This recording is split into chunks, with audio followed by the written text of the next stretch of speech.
Good afternoon and welcome to this WAN-IFRA webinar on managing newsrooms in the times of COVID. This is being hosted by the World Editors Forum South Asia chapter. WAN-IFRA has been in the forefront trying to address the issues emerging out of COVID-19 pandemic crisis and the lockdown we are seeing in many parts of the world. WAN-IFRA has a dedicated website called www.coronanewsrooms.org, where we have a lot of stories and insights on how different organizations are managing it. And we are also having a lot of webinars and relating to how we manage newsroom, how we manage our organization, how we manage production, how we manage revenues, and so on. So those interested, after this webinar, please have a look at our website, www.coronanewsroom.org. This pandemic 19 has posed threats and opportunities in equal measure. And importantly, the new normal is work from home, and especially newsroom work from home, which you never heard of. And on the positive side, news media has become most trusted source compared to social media channels. That's something our our panelists will debate about it today. And then reading habits are changing, and more and more people getting onto reading on digital devices, digital editions, and we have been seeing and we have been following different approaches our news media companies have done. We have seen reduced paginations, we have seen reduced circulation, and all kinds of solutions to overcome this challenge. And then our panelists will today discuss about all these. And today we have 4 panelists who will talk to us about this, and first is Mr. Mukund Padmanabhan, who will also lead the discussion and moderate it. And Mukund is the former editor of the Hindu, and then he was also editor of the Hindu Business Line, and then he's also chairman of World Editors Forum South Asia chapter. Currently, Mukund is a professor of practice at the newly established Kriya University in north of Chennai. Before switching to journalism, Mukund briefly worked as a lecturer in Delhi University, and then he was also adjunct faculty at Antonio de Manila University in Philippines, where he taught law and advanced writing. Welcome, Mukund. Thank you. And next is Mr. Rohit Saran. Rohit is the managing editor of the Times of India, and then he has been the executive editor of the Economic Times and India Today, and he has worked for various organizations, including the Khaleej Times, Business Today, Money Today, Indian edition of Harvard Business Review, and Scientific American. Welcome, Rohit. Next panelist is Ritu Kapoor, is a co-founder and CEO of The Quint and the board member of World Editors Forum. And she's also the board member of Oxford University's prestigious Reuters Institute of Journalism. Earlier, Ritu headed programming at History Channel and was featured editor at CNN IBN. And she has been recognized by Outlook Business as Woman of What 2017 the newspaper. Last but not least on the panel is Mahfouz Anam from Bangladesh.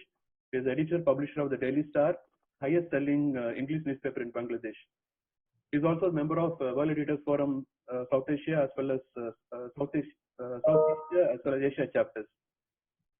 During his editorship, the Daily Star in Bangladesh has become the most respected and most trusted English language newspaper. Before co-founding Daily Star in July in 2009, he worked for 14 years with UNESCO in various public affairs and media capacities in Paris, New York, and Bangkok. And he's also the founding president of Newspaper Owner Association of Bangladesh, NOAB, and is also presently Secretary General of Editors Council of Bangladesh. Welcome, Mahfouz. Before I hand over this session to our panel chair, Mr. Mukund, a couple of house rules I wanted to tell you, and then you will find a Q&A box at the bottom of the screen. So, as and when you have your questions, please type them the Q&As, and which your panel will address. And in the beginning, we'll have a discussion between the panels, and then we will take up Q&A at the end of the session. And welcome. I would like to particularly welcome all the WAN-IFRA members to this webinar, and then you can look forward to more such programs, webinars, and virtual learning programs in the days to come. Okay, now I hand over the session to Mr. Mukund.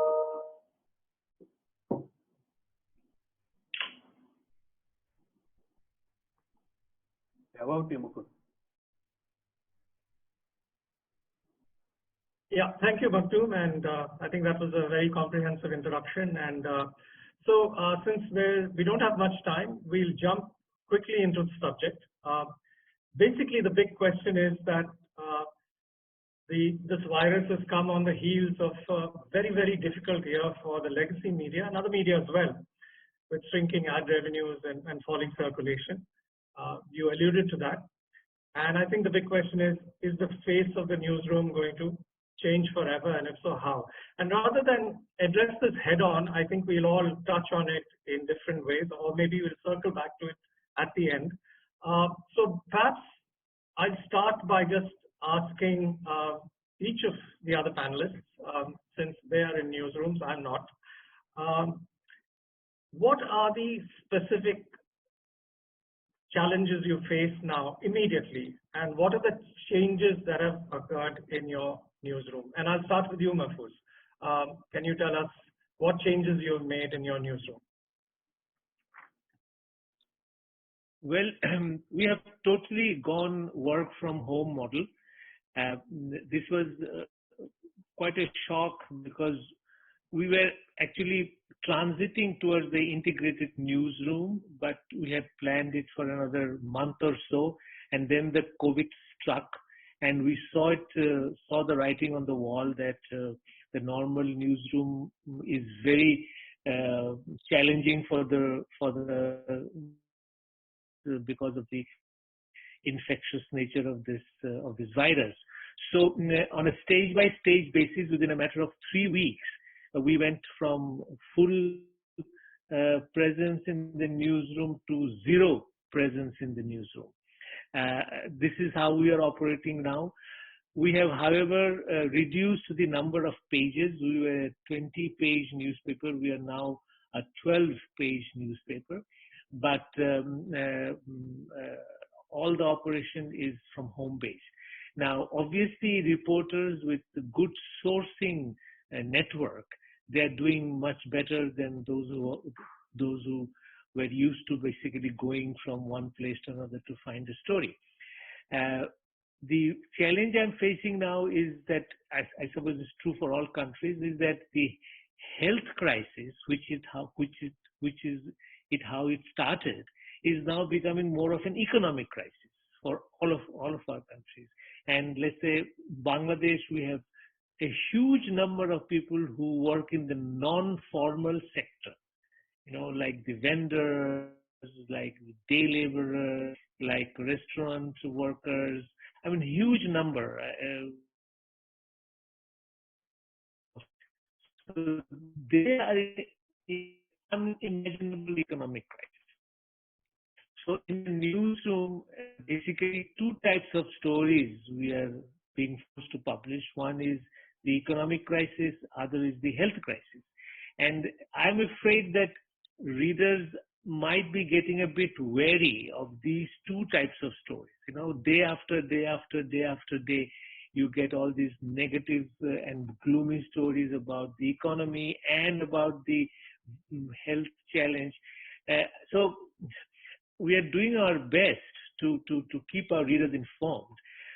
But I'm afraid that there will be a fatigue coming soon, and I don't know really how to address it. Yeah. In addition to this, we are doing some non-journalistic thing like raising funds and creating, some sort of a feeding program or reaching out program. So this we have done quite successfully. We are giving many poor families sort of packaged 2 weeks, rice and dal and some oil and salt, something, and we are making them and distributing packages for 2 weeks each time. So Ritu, if I can come to you, Mahfouz talked about the fact that they're doing 2 kinds of stories, which is basically in a way one kind of story because it's all COVID related. I mean, that's where we are right now. There's very little else that is happening in the world today apart from COVID stories. Given this, do you think we are, as a community in India, not just your organization, but generally what you know of journalism in India and perhaps South Asia as well. Do you think we're equipping people to report intelligently and effectively on this? Are we making, I know Makhdoom talked about WAN-IFRA resources, but are we, making enough resources, reports, tools available to reporters, perhaps even have some classes or some form of instruction? Is that a need right now in the middle of this pandemic? I think a very quick learning curve on new technologies is really important. By virtue of being a digital-only newsroom, I think we were slightly better placed for that because we had been playing around with every new technology that came along, where you could report from wherever you are, and we already were not moving around with camera teams. We had people just what is now called mojo journalism, but just with a phone, or being able to edit on the phone itself, etc., and reporting from wherever you are, being able to send the story, editing it on the mobile phone. So therefore, you didn't need a newsroom in that sense. But even for us, we've had to suddenly adapt to many, many more technologies. For instance, new ways of just doing interviews. Now, the big challenge or the big casualty of this COVID-19 is ground reporting. Not enough of us can be out there really getting the stories from the ground. So what we are getting is either those that are coming from regional reporters who work with more local newsrooms, which we are then extrapolating or adding to or reaching out to stringers across. That's how we are working right now. We are working with a stringer network. And yet there is a frustration where you're not being able to get the real stories out there enough. We had reporters on the ground till about 2 weeks back, and then we, just felt it was very, very unsafe to have reporters outside.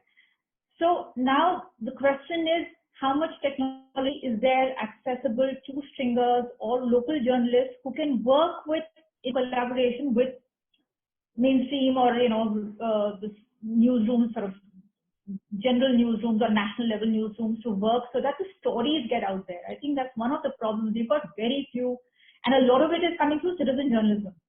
At the Quint, we've always had a citizen journalism network, but what you're finding is that a lot of the stories of hunger or the sheer distress of the migrant labor, a lot of what Mehfooz also referred to, we're getting through what people on the streets have recorded and are sending. Now, there is a whole question of how verified some of that content can be, but in the absence of not being enough reporting and the absence of really being able to verify and doing ground checks, we're living with that.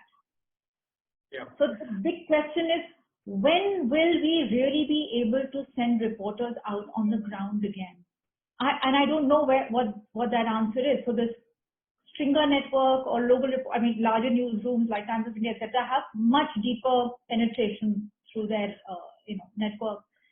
So I think those are the two. And the other thing is, already you referred to it. We were already not in a very good place. We were already looking at, when we met the last time for WAN-IFRA as well, we were talking about, and COVID wasn't even there in the offing at that point. So people like us have had to let go of costs like subscriptions to wires, to video wires like ANI or to PTI, because those were just, right now revenue is nowhere near the picture. So the only thing in your control is cost.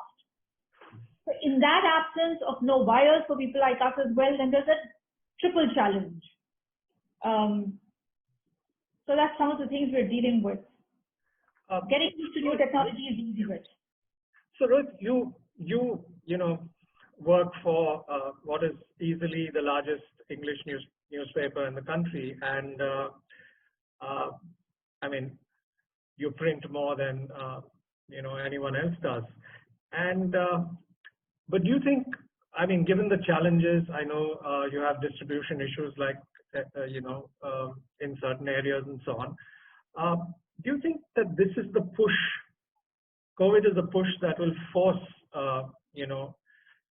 us in print journalism to break reliance on print and take digital content far more seriously. And our groups like Bennett Coleman actually on the step to sort of taking steps towards doing this. No, I mean, Mukund, very true, because, well, as Ritu also mentioned just now, that a lot of these factors that are now much closer to us, I mean, the writings were on the wall for a very long time, and as you rightly said, so usually when they shift, and with a group like Times of India, one, you are always in some sort of a dilemma, because you are large, sort of relatively speaking, everywhere. And when you're large, you can seriously get blindsided, because you say, oh, okay, I still have lots to protect here, so why, and so on and so forth. So whether it's print, digital, within digital, lots. Some has very strong readership model, but very weak revenue model, and vice versa. But yes, as you said, I think, I mean, I was reading a blog from New York Stern professor the other day. He said that COVID will do the leftover of what social and search had already done for many of the big media, in the sense that it is probably the last. So, and so when you make a move, I think Mukund and you, Ritu, Mahfouz, they've all worked in these organizations where, these pangs of transition are less in the minds of management and owners. That, of course, is, but that's a smaller thing. For us, the bigger thing is the workflows. There's something as small as CMS, your content management system. It's sitting on the desktops of people in physical offices and all over the country. And it has never moved to the web, which I think wasn't a challenge for people like, organizations like Quint. But I'm saying that sometimes things like these, the tools that you referred to just now, I mean, tools of storytelling have to be different, right? And how much. So I think, yes, to that extent, I think a lot of force change will happen in CMSs, tools, workflows. You will not, the reporters will no more and must not have the luxury of filing copy for a 10 a.m. press conference at 8 p.m. because newspaper deadline is 9 p.m. or things like that. So there were a lot of parallel investments happening in digital and print because things were strong, so on and so forth. So yeah, so at some level, these lot of workflow changes are already upon us, Mukund. The other part is, of course, the bigger part, which is the revenue model on digital versus the prospect of print coming back in a big way after COVID and so on and so forth. Yeah, but the two are related in a way, Rohit, because you have to change your workflow if you're going to try and monetize digital content. I mean, so they're sort of inextricably linked. Yeah. And one thing that puzzles me, and maybe just quick answers from each of you on this, is that we've talked about integrating newsrooms for quite some time now. We may have integrated to some degree altogether, but it's, by no means has this anywhere, I think, at least any newsroom I know in this country, in India, I'm not sure about Bangladesh, I don't think it's been even, halfway integrated. And at the same time, while, I read a lot of material saying this is the opportunity for everyone to monetize digital content and go full steam ahead, what we're actually seeing is newspapers,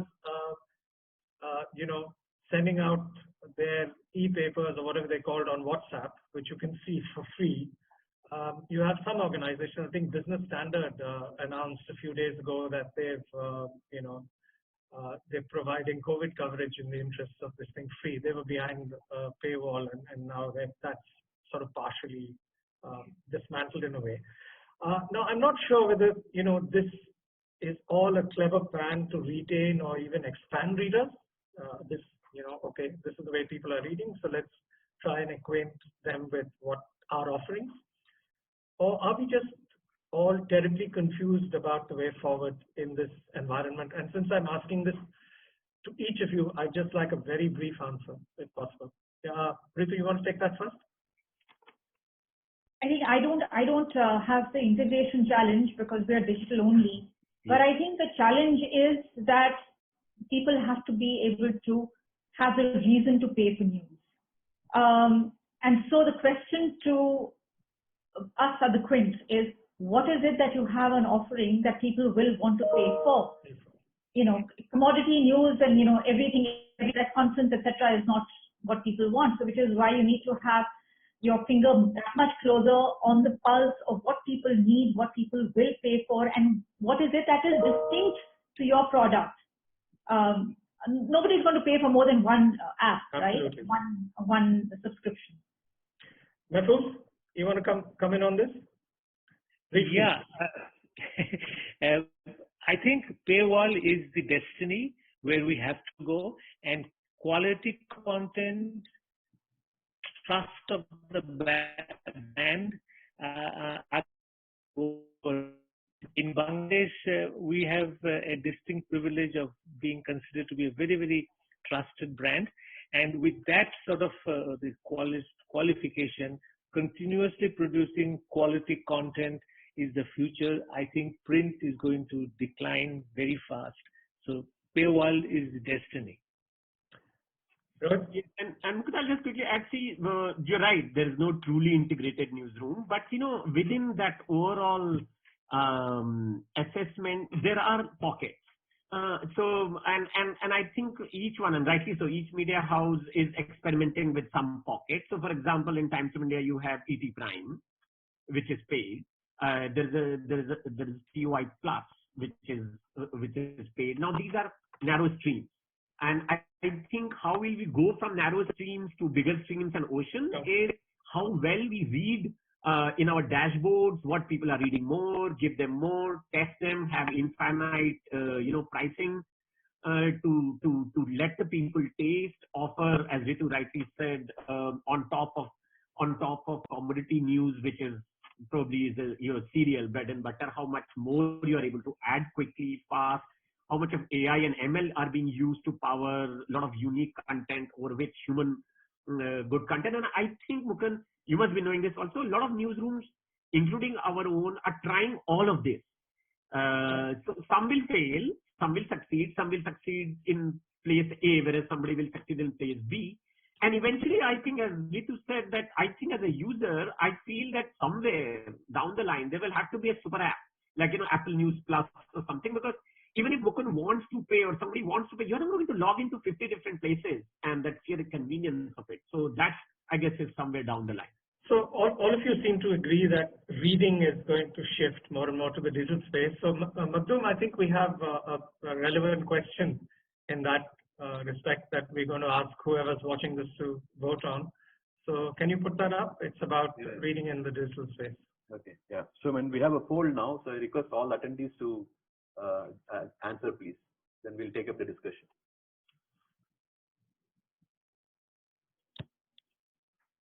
Okay. Are people clicking? Yeah, clicking. Yeah. So I think we will give them like 30 seconds or so, or like so that we can. Yeah.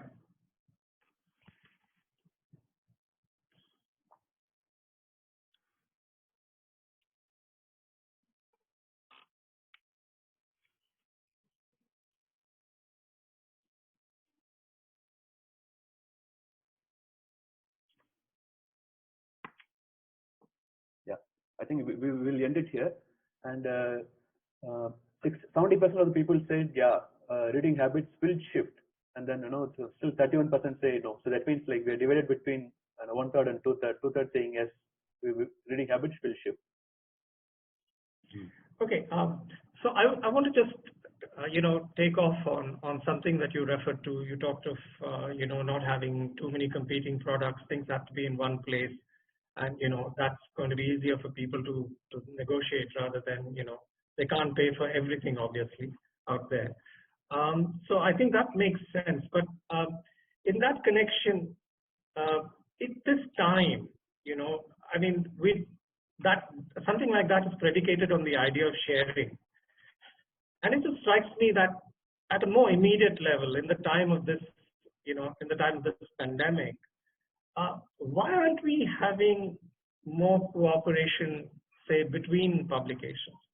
I mean, if social distancing is the norm, it just makes sense to have 1 or 2 reporters, or maybe 3 or 4 reporters go to a press conference and then file into others, or maybe take questions from other newspapers to be asked of people. We can think of sharing stills, we can think of sharing video, but this pandemic hasn't brought about that kind of sharing. And I just wonder whether there are any steps like this you know about or heard about, or whether you think it's necessary, or is it just too, idealistic a notion in this dog-eat-dog world?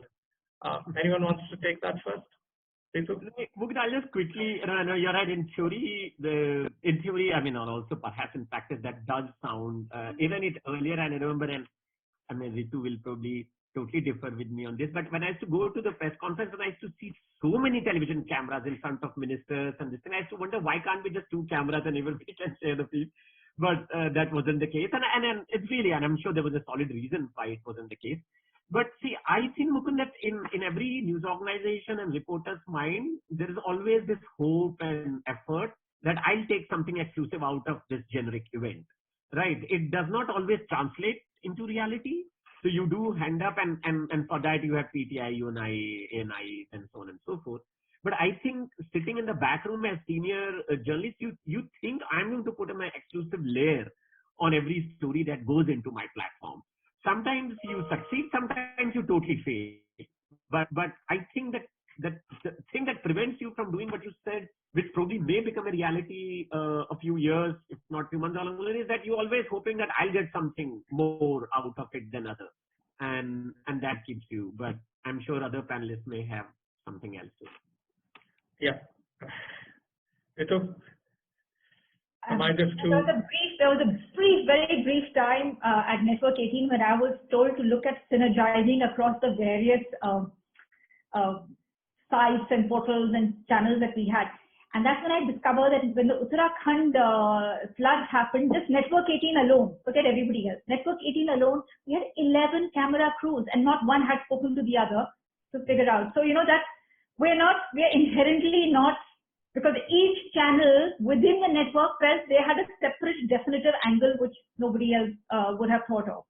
So I think to answer your question, because currently everyone is looking for revenue sources, I think if we can evolve revenue sharing, we will be able to understand how to work together collaboratively in terms of fetching content as well, or sharing content. In that sense, I don't know how far that went, but I remember last year at the WAN-IFRA conference, there was this talk about a common wallet, which means I as a user put in a certain amount of money for my news consumption into a wallet, and that wallet has multiple news sources that I can subscribe to. So I can choose to do micro subscribing. I can choose, so I decide how much money I want to spend on my news consumption in one place. And I think if we have models like that evolving post-COVID, of course, it's been 1 year since that presentation happened. Clearly, not much has moved, or at least not that I know.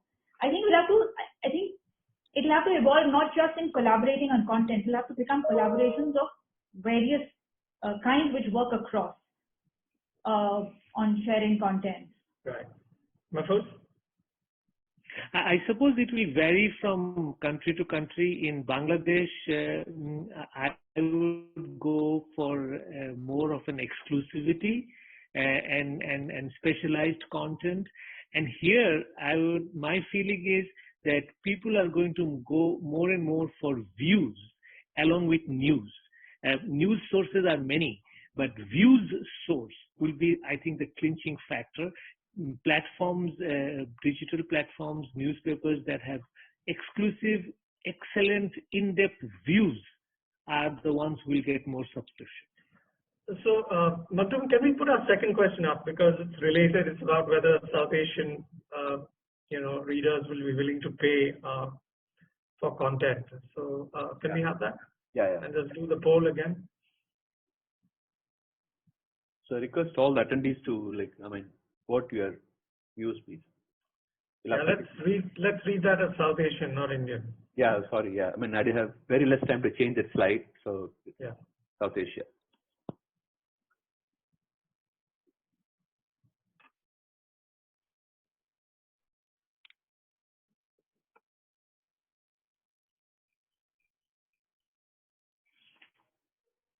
Okay. Yeah. Yeah, actually, no, the result is quite opposite from what we heard the first. People say, 66%, 2/3 say that Indian South Asian readers will not be ready to pay for reading digital edition. Only 1/3 seems to agree.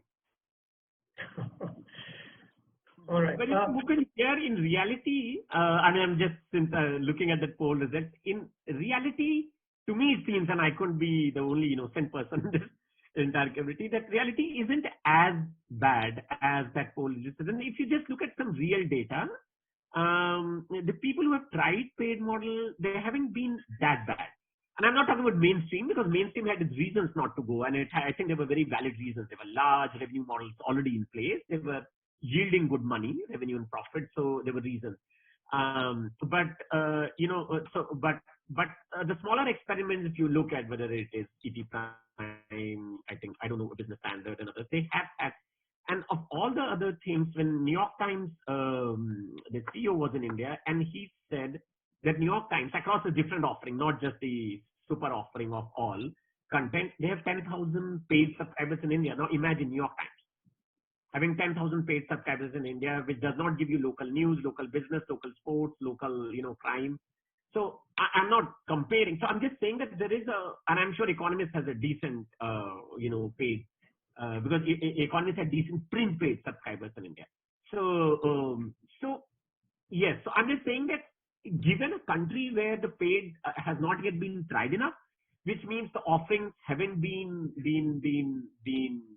as deep and experimentative both on demand and supply side, meaning pricing models as well as product models. I'm hopeful something good will emerge in a year, not for everybody and not for everybody. That's nice to be optimistic. May I just say one thing, Mukund? Yeah, please go. I mean, this is I think the question in a sense is misplaced, because print people already pay for. So there is already a paywall in the print. So I think instead of saying we go paywall, I think it's a question of transferring the payment that already subscribers make. Sure. Instead of paying it for the print, they pay it for the digital. So we're not really asking, which is not non-existent at the moment. I think the difference is that digital, you have that entitled thing that you have it for free because of the whole search models of Google and Facebook, and it's been for too long content, you feel you have the right to free content. Whereas newspapers, you've always bought, and you always get something physical to hold in your hand, however, transient that is, but you still get that feeling that you've got that. So I think there's a huge mindset change, but I also share Rohit's optimism here, because we've seen that we haven't tried with the Quint yet, but we've seen that with our corporate offering, which is Bloomberg Quint.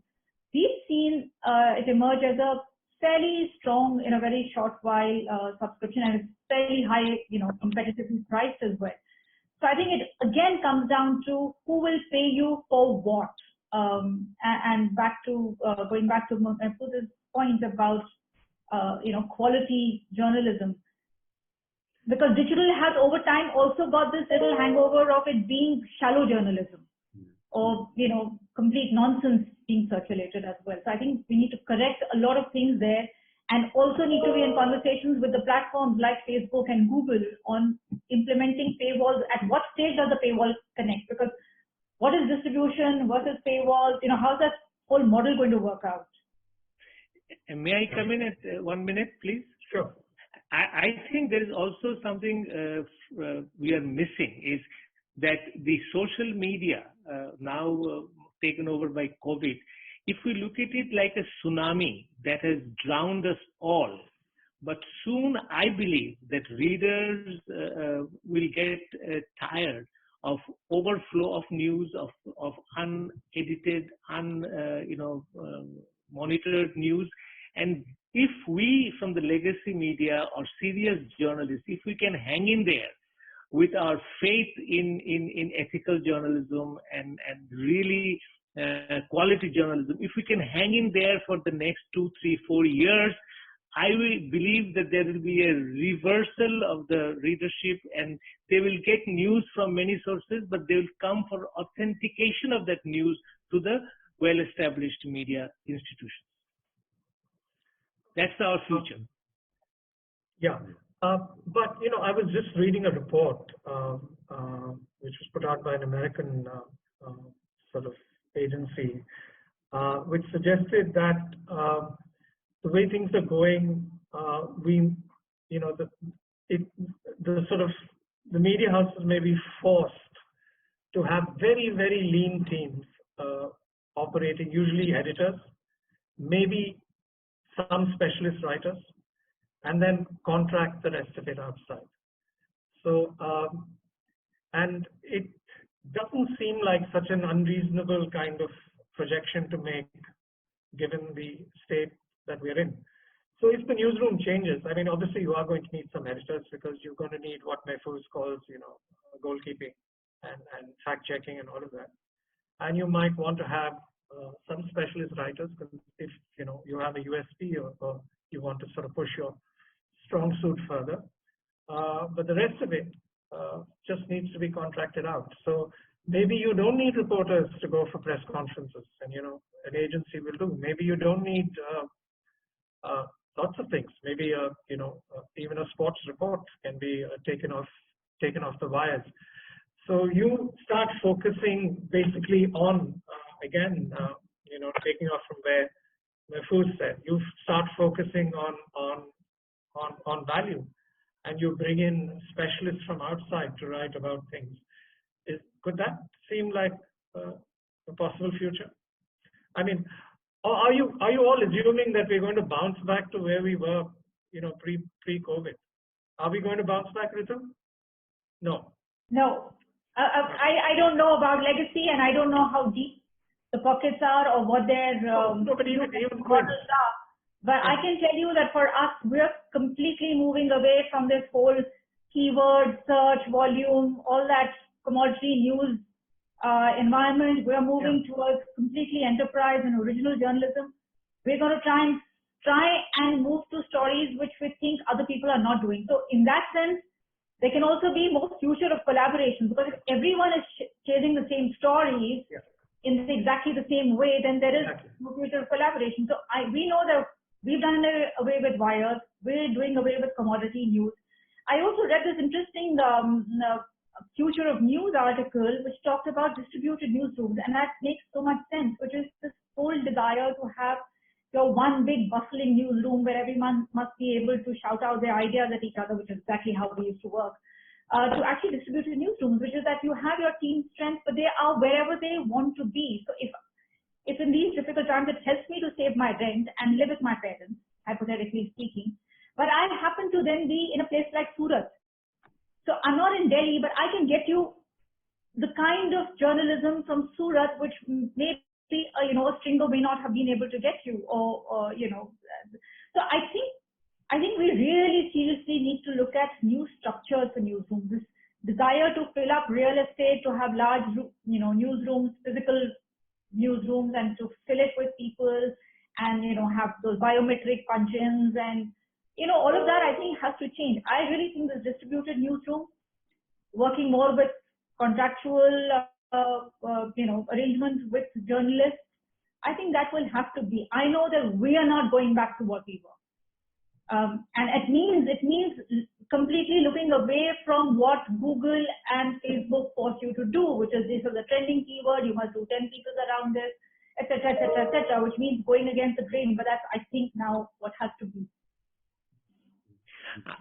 I fully agree with Ritu that the newsroom will have to be decentralized, and that also will come from a sense of cost cutting. I mean, I'm seriously looking at the Daily Star. We have a building of our own, huge, well-done newsroom, but I will probably rent out this building and move to a more, economic premises where there'll be a few centralized leaders, and the reporters will work from home, the sub-editors will work from home. I really see it is doable because we are doing it now. So why go back to a structure which is expensive and not necessary? No, I mean, unlike Ritu and Mahfouz, I must express my humility that I can't speak too much about the cost-cutting side simply because Ritu and Mahfouz are own the organizations that they speak. But yeah, I mean, but as a directionally, there's absolutely nothing what either Ritu and Mehfooz are saying. I think journalism will change. Craft of storytelling was anyway changing along the lines that Ritu spoke about, more explanatory journalism, more offering of, and this divide between commodity and non-commodity news are already getting bridged because of mobile journalism, because you can embed so much of your deep thought graphs and charts. So you can give a scanned version and a deep version in the same framework, which is digital allows you to do. And I see that. I mean, I see Bloomberg Queen doing that. I'm sure Mehfooz is doing. Many of our newsrooms are doing that. So yeah, Mukund, the craft of storytelling was changing anyway. I was seeing a lot of pockets of explanatory journalism happening in India much more than ever before, and which will require different skills. If you are doing explanatory journalism, you will require experts, which will not be in your newsroom always, and which means that you will need them on a retainer basis. Otherwise, so many of that what you're saying will definitely happen, and I guess less real estate, yes, less physical real estate too, I guess. So, Madhu, maybe we can ask our final question, and then we'll start moving to the others listening in. So this is on the future of newsroom post-COVID. Yeah. Yeah, here comes the poll question. So I request attendees to answer this.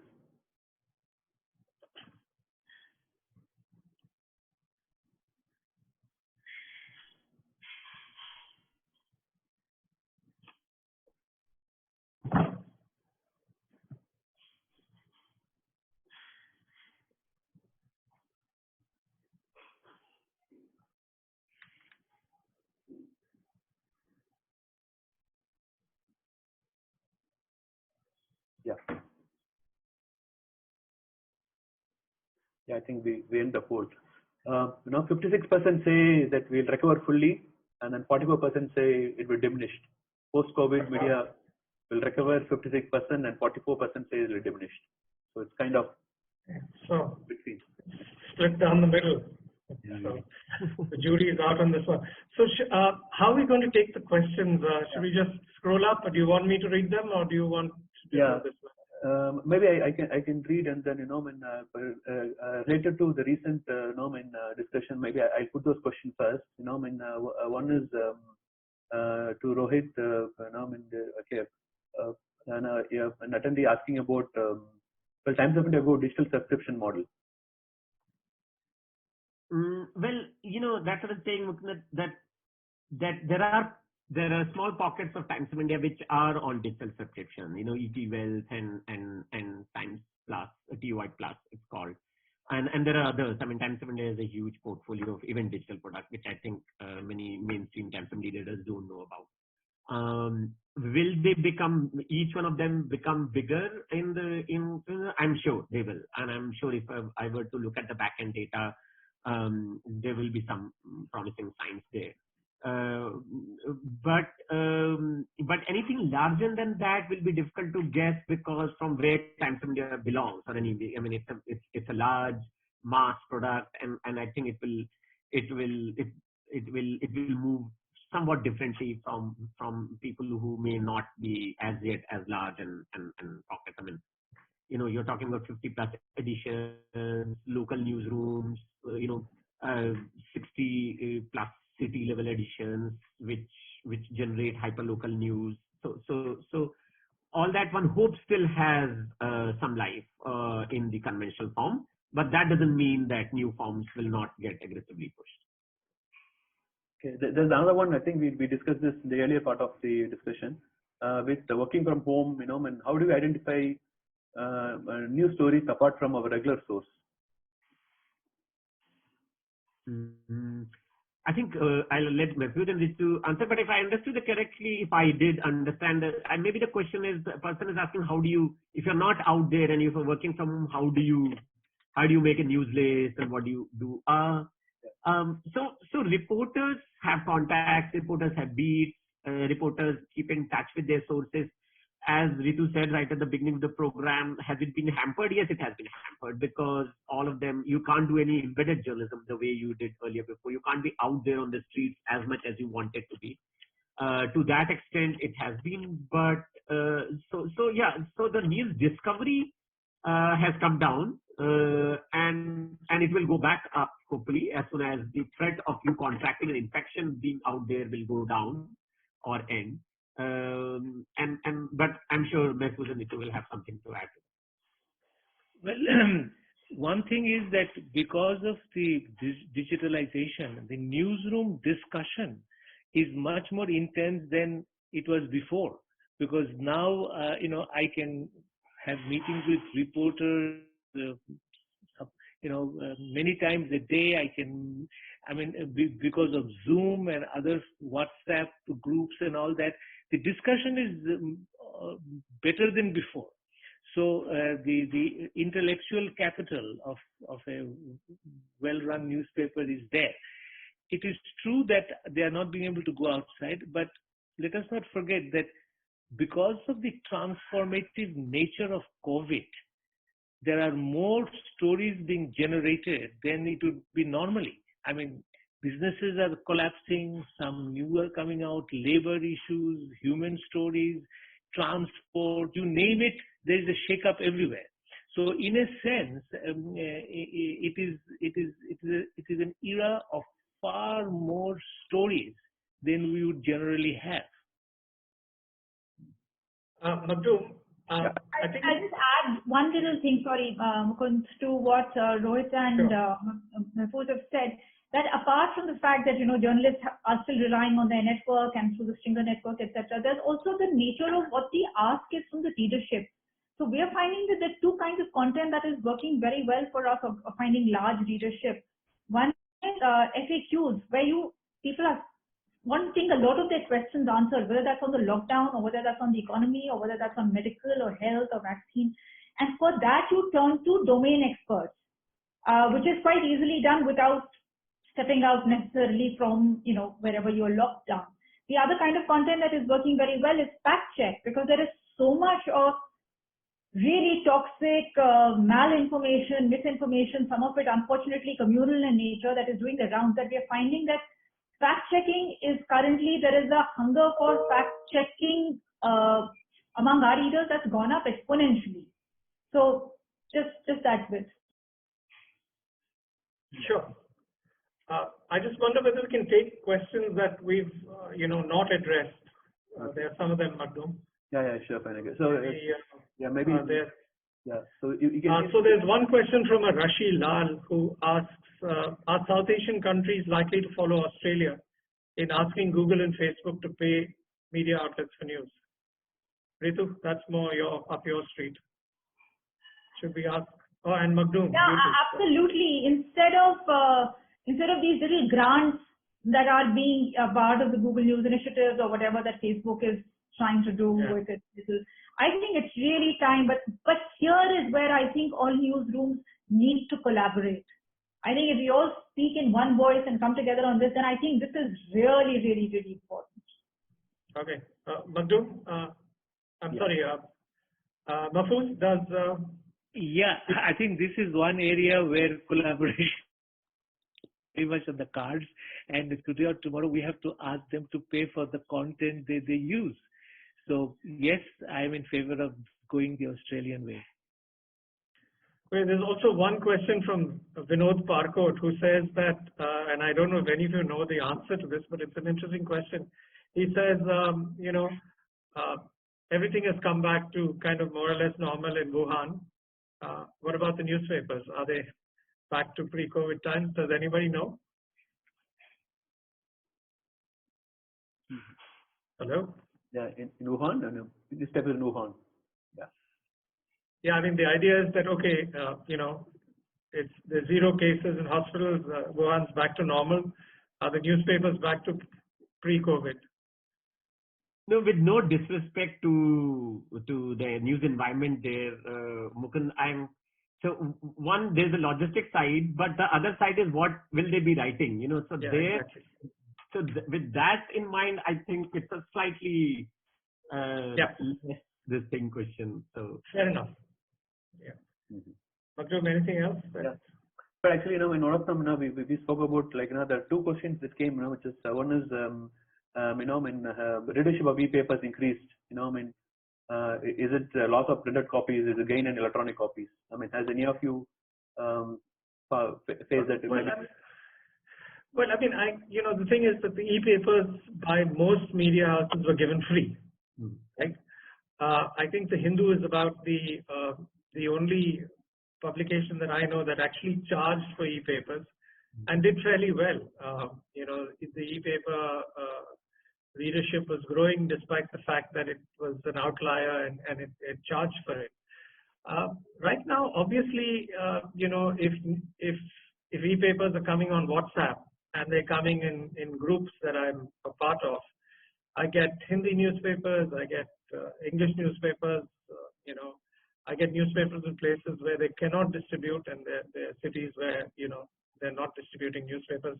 I think Mumbai is one where virtually very little distribution takes place.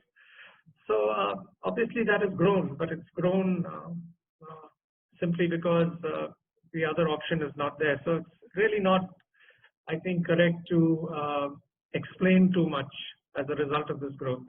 I'm not sure if the Hindu's e-paper right now has grown. If it has grown at this time, then that could be significant and have a bearing on reading habits and how people might shift in the future.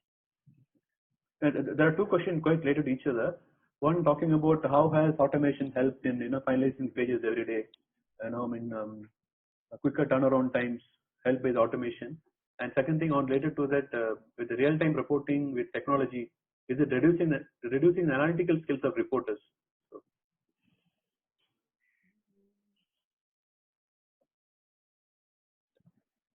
The second one, Sundi, first one I haven't fully understood, Mukund. I don't know whether automation, the analytical skill, if it is there, it won't get reduced just because you're doing mobile journalism. Like now, obviously you will put out something faster and then you will come back and add more weight, and then that's what mobile and digital offers you.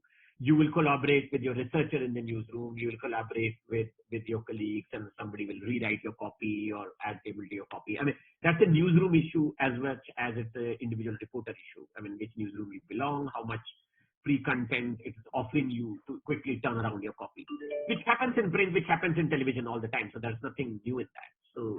But automation, I don't know, Mukund, have you understood that question? I haven't fully understood. It says that how has the automation helped to finalizing the pages every day? Has it really helped to, or understood that it helped to some extent to come up, overcome the challenge that we have? Putting stories together and less number of time, with especially working with less number of people and so on. Well, yeah, if we were using technology that we used 10 years ago, then we definitely were not producing the digital, but definitely that has helped. The fact that we can do Zoom conferences and we can do WhatsApps, and we can definitely, there's no doubt. But that would have been true, at any point in time. There's something which already discussed about it. When Manash Gohain asking, don't we need to dedicate a little more space for non-COVID-19 stories? That would fatigue among the readers with too much COVID stories. I think Ritu and Vaddu will know this because they're tracking, I think, online faster and better. There has been a news avoidance, and there has been, we've actually had people actually write in to us in fairly large numbers saying, can you give us some positive news as well? For instance, just giving a newsletter a slightly positive headline has led to a higher open rate. And the problem with doing news other than COVID-19 news is what is the news that is currently taking, what can you report about that is not somehow related to COVID? So what we are finding is that as long as the story doesn't have the sense of gloom or does not have a very negative coronavirus-related headline, but as long as it's got substance and it's analyzing a situation economically or health-wise, people are consuming it. But somehow if you put coronavirus in the headline, there's a news avoidance. But definitely we've tried to put out more solutions to COVID-related stories, and we find that they get consumed a lot. So I think people, beyond just death rate and infection rate and under testing or testing or all of that, I think there's a lot of interest, for instance, in plasma therapy over the last 3 days, for instance, because people are now looking for solutions. Yeah, and see the other thing, the new formats. I mean, if you have good data and graphics which are explaining something which is otherwise will take lots and lots of words to explain, and you have nice visuals and interactive graphics, simple ones. I think that could. But yeah, I mean, yes, as Ritu said, you have to discover non-COVID stories. So I'm sure there is education stories to be done, healthcare stories to be done. CBSE exams got sort of stalled. Invigilation is held up. What's happening there? When will the IIT JEE exams happen? When will NEET happen? These are all very valid stories, and I'm sure there will be audience for that. Madhum, since there's so many questions, can we request our panelists to click and answer them also on by text? Yeah. Is that all right? Yeah, I think so. Anyone is free to answer any question. There is one question which talking about how has salary cuts and layoffs affected editorial and business functioning. Okay. Who wants to take that? Is it affected at all? It's very difficult to say because these decisions like this are taken in extreme. Nobody. I'm not an owner. I've not run any business, but I've been a business journalist. I can understand that you don't take these decisions as normal decisions. You didn't take these decisions because you're happy doing it. And I think the COVID is so big that people are in a way know that something like this is going to come. Now it is for each organization to explain, communicate, do it in a way that people at the highest salary slabs take the highest burden. And I think by and large, if that is, and I think that's already happening, if that is the case, you can only you can get the best out of a bad deal. I guess there's nothing more to it, but I'm sure Ritu and Mahfouz will be able to. One thing we have not talked much about is that the whole collapse of the business model of newspapers. Advertisement has basically disappeared. Circulation is taking a big hit. So the economics of publication of a newspaper is in shambles. So some sort of a salary cut, staff cut is in the offing. How it will happen, I think each institution will have to handle it differently. But there is just not going back to where we came from. I do not think that advertisement will come back as strongly as it did, as we had before. So it's a huge existential question, both from the content side and from the business side. Yeah, Mahfouz, I want to add something here, because one thing is that although the West is affected too quite seriously by COVID, it seems to have damaged South Asia, the South Asian news industry, much more. And it's interesting to ask why, because is it just a collective failure for not doing enough on the digital space, not investing enough there, not going beyond a paywall when an opportunity was there, maybe selling products at prices that were too low, depending too much on advertising. Are we suffering this much because of the sins we've committed on all these fronts? And would we have been in a better place had we relied more on subscription and less on advertising? Which is a variable thing, and it depends on the economy and depends on many things. And there was time. We've seen it happening in the West. The tipping point in the West happened years ago. Why were media houses so reluctant or so, or so blind to the fact that it would happen here as well? And I think COVID has made everybody stand up and realize it. But this decline has been a long-standing thing over a year and a half or so. Or even Mukund, more. I beg to differ with you. Okay.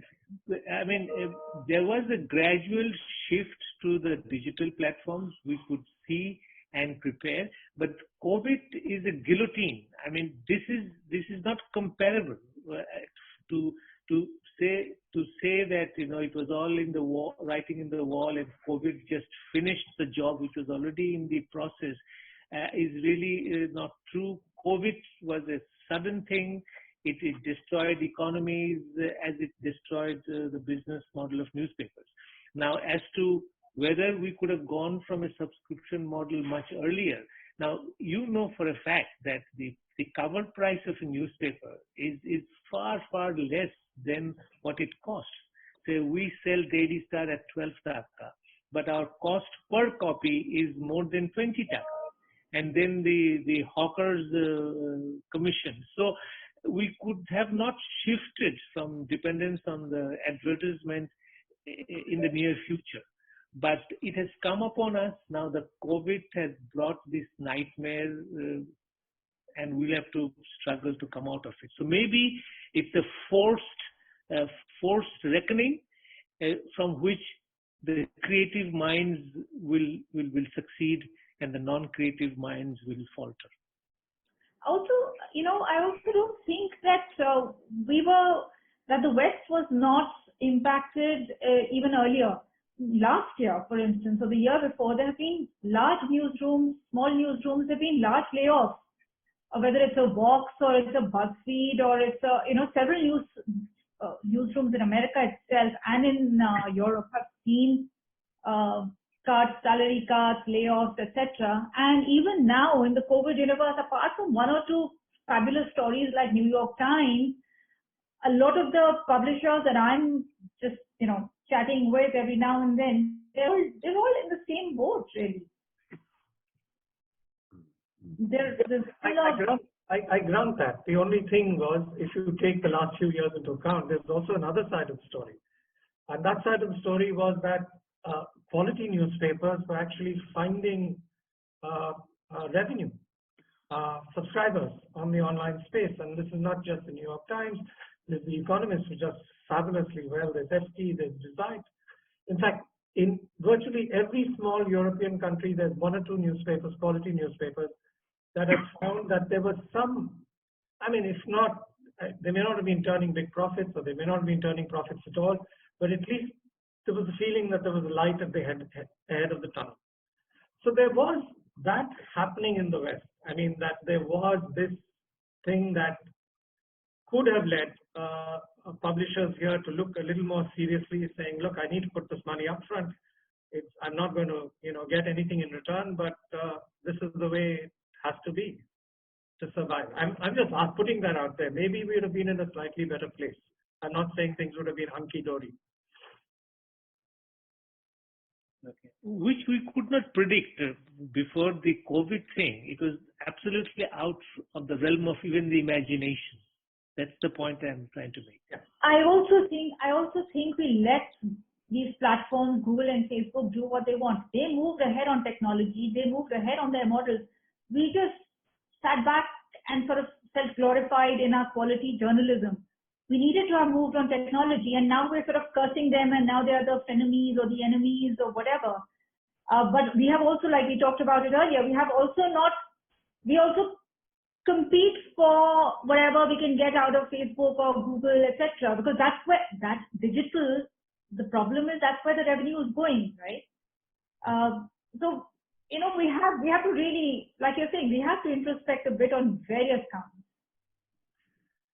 But do you want to take another question? Yeah. Okay. Now there's one which is like typically a journalism kind of question. It's a how easy or difficult it is for journalists to get government statements or reporters denied access to public interest information. Well, that has nothing to do with COVID. Government has always tried to deny journalists access to things they didn't want. It may be a little worse with certain governments and a little better with certain governments. But to the extent that you can't sit there outside secretary's room and hound them and sneak in. it's a little bit more difficult. But in terms of resistance to, and government definitely, but even outside the government, nobody wants to part with the negative news. So you saw what happened with Franklin's Templeton, and it's a huge issue. So many investors in this day and age, when they're losing money and jobs, before that, the financial frauds that have happened. So yeah, I mean, maybe marginally COVID has made it worse, but the challenge is old. I'm sure Mukund, Ritu, and Masood will agree. Yeah. And there is one, which is talks about how does the panel see difference between digital first and digital native, or is there any difference at all? Digital what? Digital first and digital native. Oh. It says that money will come from knowledge that is exclusive. In that context, it's difference between digital first and digital native. I guess Ritu and Masood, but I think this is an old thing. Now, I don't think anybody looks at this distinction anymore. But if there was earlier an issue whether you are digital first you serve all platforms of journalism that is available to you, I guess. But it's no more a question of, certain things are before others simply because that's platform. Social media will go first, and then online will go simultaneously, print will go next, and if you're a magazine, that will go after a week. But I don't think anybody is intrinsically looking for native and first anymore. That was 3-4 years ago. Yeah, I agree with Rohit on that. It's a distinction now no longer existing. Okay, there's another one, related to paywall. They say, when we say paywall is destiny, why at this time of COVID publishers have gone free? They made the paywall free at this time. Yeah, so we did talk about that it's strange that at a time when everyone is talking about the importance of monetizing digital news content, everything is being given away free now, at least in India. I'm not sure if it's true in Bangladesh. But that was your expression, Mahfouz, that the thing about the paywall is about the paywall. So you want to take that question? No, I think the reason that we are all providing it free is also a part of an attitude that we shouldn't tax the readers when the whole society is in such trouble. It will look very opportunistic. So, really, people have lost jobs, business is bad. So how can we, as a socially conscious and committed institution, suddenly introduce paywall? Very essential information, people really have to pay money. So it is that moral, if you like, sense which prevents us from charging for COVID-related news. And it will continue for the time being till the economy recovers. I think it will be wrong. We will be perceived as selfish if we do so.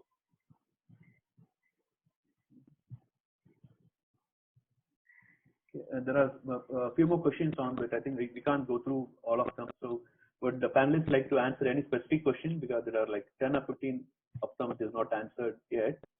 Any specific questions? And then there's one question about robo journalism. Is it automatic writing? Is it helping during these times? I don't think any of us are practicing, at least in Bangladesh, robo journalism is not yet an in thing, and we have enough intellectual resource available not to go in that direction at the moment.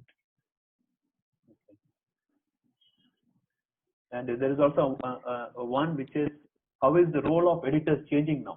I think Apus briefly touched upon meeting engagement. So post-COVID, what will be the role of editors? Will it change? No.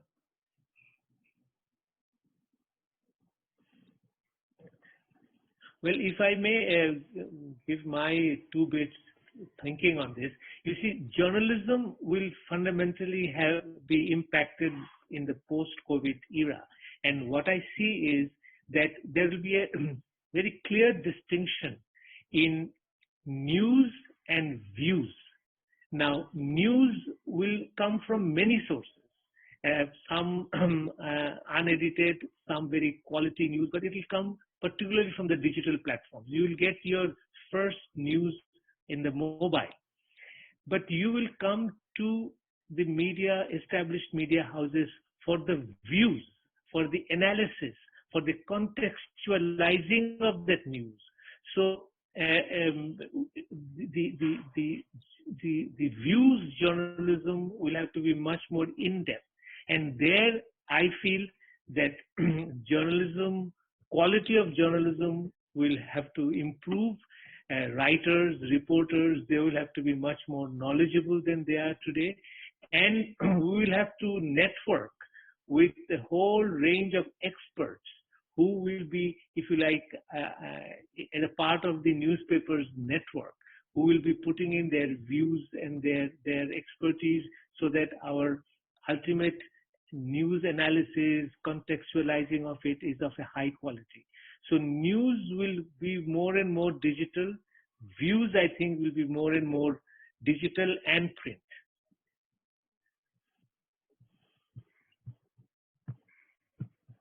I think one question which will be common to a lot of journalists, they say the constant fear we as reporters get is job loss post-COVID lockdown. What do you think?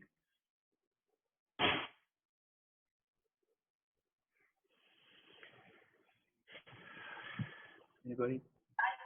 I think journalists now need to, just like you're talking about newsrooms have to evolve, I think journalists also have to now evolve and they have to, pick up a lot more technology. They have to become far more valuable even as freelance journalists. Otherwise, a lot of freelance journalists are just people who can write and not do that much, multimedia content as well. So I think it's time for all of us to be ourselves, both newsrooms and journalists. Also, I think in this time of, what Mehfooz referred to as views, or I would also say original pieces of stories that you will bring. What is a story that you have that nobody else has, which is what which an editor will be willing to pay you for? Yeah. Because some of us journalists over time in newsrooms have also become a little used to just chasing the same bits of news, right? So I think there's a lot of reinventing for all of us that's needed. Yeah.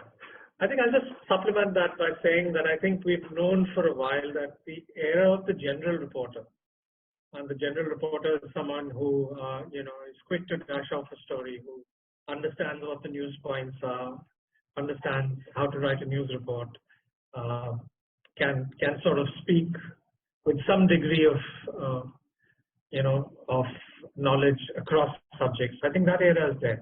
I think you need people who are capable of the deep dive, capable of fitting into niches, and who are capable of being domain experts in specific fields. I think the future is going to lie there.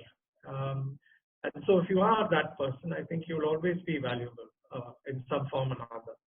But if you're a beat reporter, just going around, you're doing a job that somebody else can do, maybe financial stress will just result in people taking news from agencies and other organizations.